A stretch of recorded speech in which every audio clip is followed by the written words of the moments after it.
So a very good morning, boys and girls, and welcome back to another video, and welcome back to Glencoe.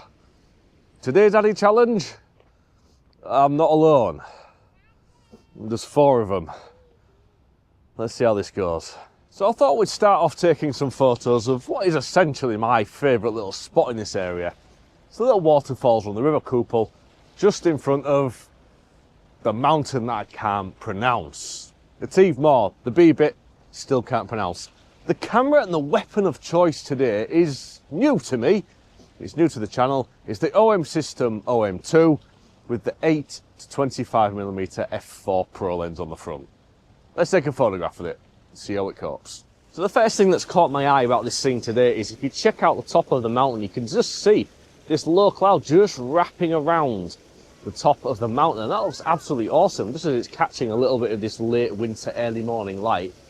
Obviously we've got the waterfalls as before, not quite as boisterous as the last time I'll see. There's not a lot of water flow coming over, but just enough to make a long exposure here, and maybe a little bit off in the background. We have the big old tree, nice and dead still, but it's still there, just anchoring there. Problem we've got is this twig here. It may need to be removed from the final photograph, but let's go over to the camera, let's look at some shooting settings, and let's take this first photograph. So one of the key differences between the OM1 that I own and this OM1 Mark II is the fact that this has an ND128, so that's 7 stops of long exposure, which is great for the kind of photography that I do. So 8 seconds, f9, ISO 200, the 7-stop filter, using the silent 2-second timer, and hopefully we're going to get a photograph just as all of this light's tickling this low cloud as it's wrapping around the top of the mountain.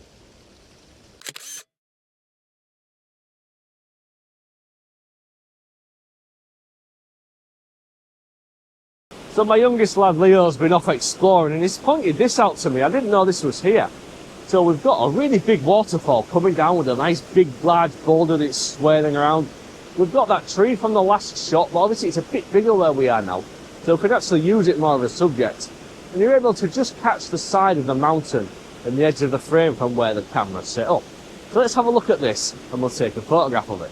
So this 8 to 25mm f4 Pro lens from Olympus that they've sent me to use, it's a lens that I've actually had my eye on for quite some time. It's a really handy kind of lens to have in your toolkit. It goes from that 8mm, that ultra wide angle, all the way to 25mm, that 50mm full frame field of view, a nice sort of standard kind of lens.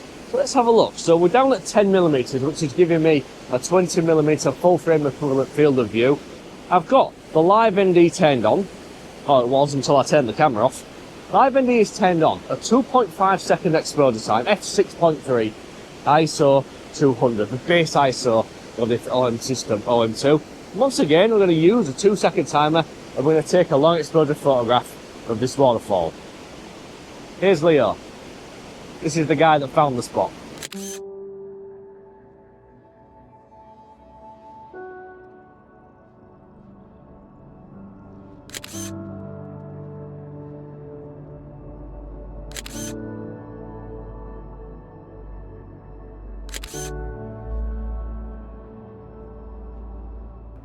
It's bleeding, so we've had our first injury, haven't we? What's happened, Leo? Tell the men and women and boys and girls what's happened.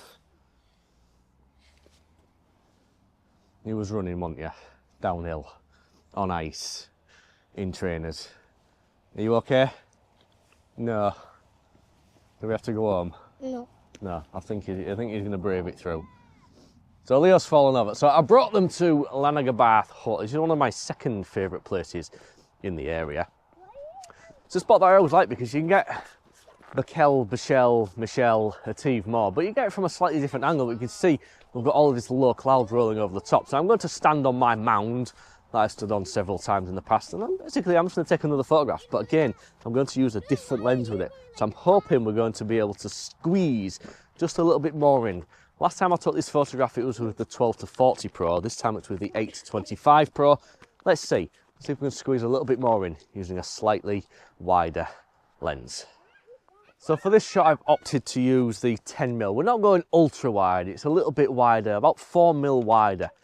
than my other lens in full frame realistic terms, but it's just allowing us for a little bit more of the scene, a little bit more sky, and just giving that mountain just a little bit more breathing room than the other lens.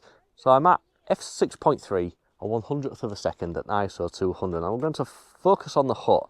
I'm going to tilt up and I'm going to use the lens distortion at the bottom of this lens, using the silent 2-second timer, and just using a little bit of that lens distortion at the bottom of the lens. It makes the mountain just look a little bit bigger.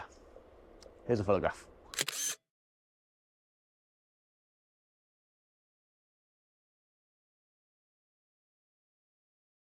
So this 8 to 25mm lens, it's giving me a throwback to my old days as a Canon shooter. The 16 to 35mm f2.8 lens that I used to own was one of my favourite lenses of all time. It was just an absolute beast to use, and again it's a callback to the versatility of that lens.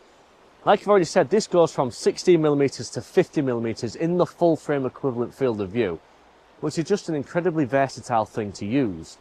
You can cram all of this mountain in the background, or you can zoom in on the hostel itself and just pick that out and isolate as a subject. And I really like the versatility of a lens like this. So here's just a couple of photographs that I've taken on the walk down to the bridge.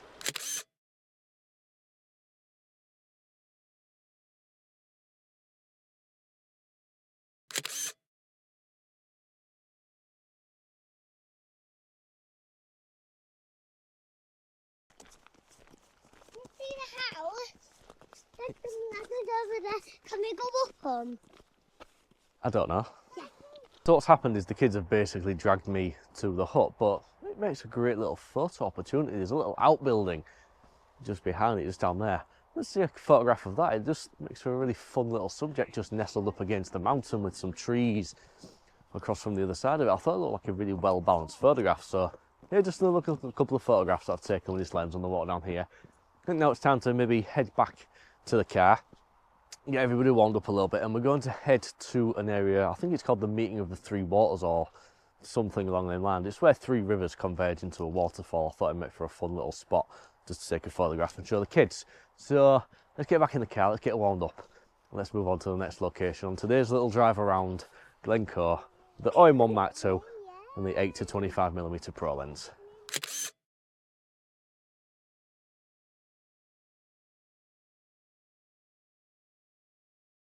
It's the new whip there. To be fair, for a 1.2, it's handled it all right. So the next little stop on this little adventure is the Meeting of the Three Waters. It's where three little rivers converge to make a waterfall. Now, there's some steps leading down to it, I believe. So we're going to have an investigation, and we're hopefully going to take a photograph of this waterfall. You found the waterfall? You actually found it? Was it missing? No, so you didn't find it then. You discovered it. I think that means the same thing, doesn't it? So, landscape photography, all the way to Scotland with 4 kids. Stressful. Very stressful. We're trying to not break bones today.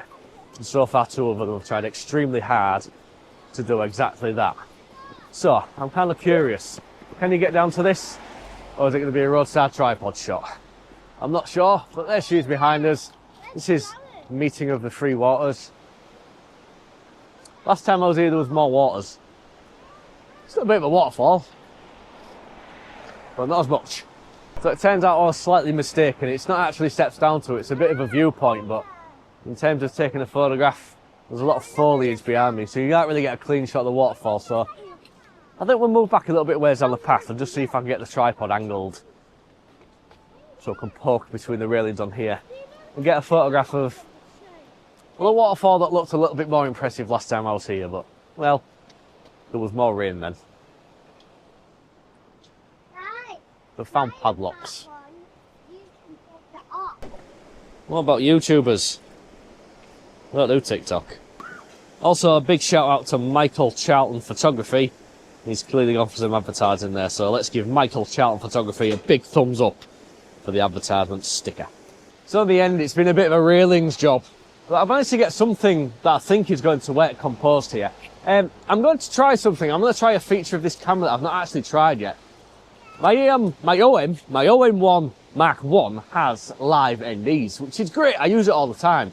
This one has live GNDs, so we can put a graduated filter on, or a simulated graduated filter, and that's what we're going to try. Now, Now I've already had a little bit of a play with the settings on here, and as far as I can see there's a few ways of doing it. You get a soft, a medium and a hard, so you get a soft edge, a medium edge and a hard edge graduated filter, and you've also got 1, 2 and 3 stops, and you can use those in any combination you like. So you can use a 3-stop soft edge graduated filter, a 1-stop hard edge graduated filter, and so on and so on and so on. So let's go into the computational photography menu on this camera and try this live GND out, and I'm hoping it's going to bring a little bit of the sky back from the mountain just above the waterfall down there.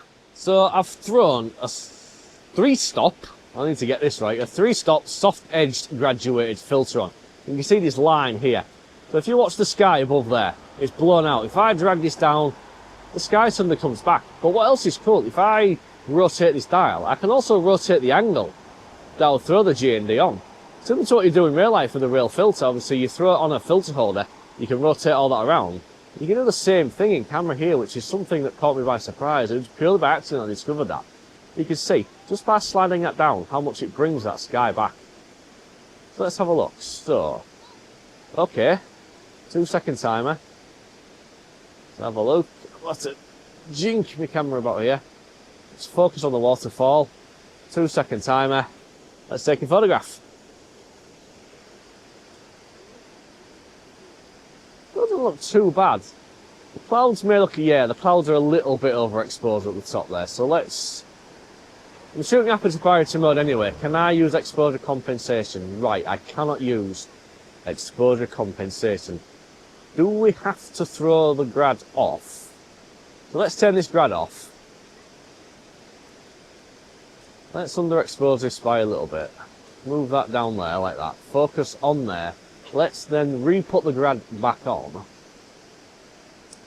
Hopefully. I want to move the camera, you can see my finger there, it's really pressed up against this bar. So a 2-second timer, let's see if that looks any better.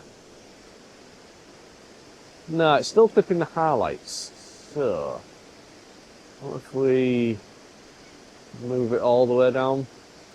Yeah, this is going to take a little bit of playing with here. If I keep taking this photograph, I'm still clipping the highlights in the cloud back there. Not really too sure what to do with that one in all honesty. Here it is anyway.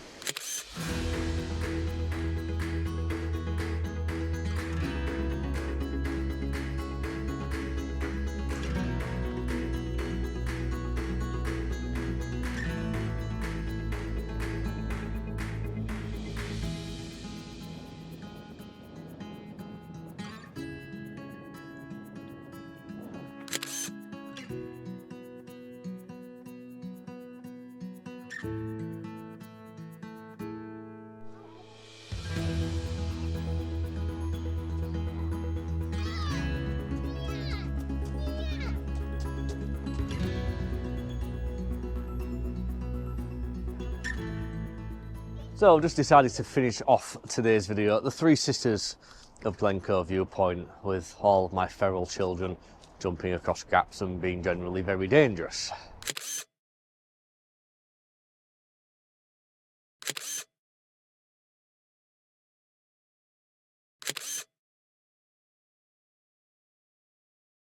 I've genuinely enjoyed myself today using this new camera and lens combination. Now, this is the first time I've used this camera, and it's the first time that I've used this lens. So it's just been a getting used to it and figuring it out kind of day, but it's genuinely been great.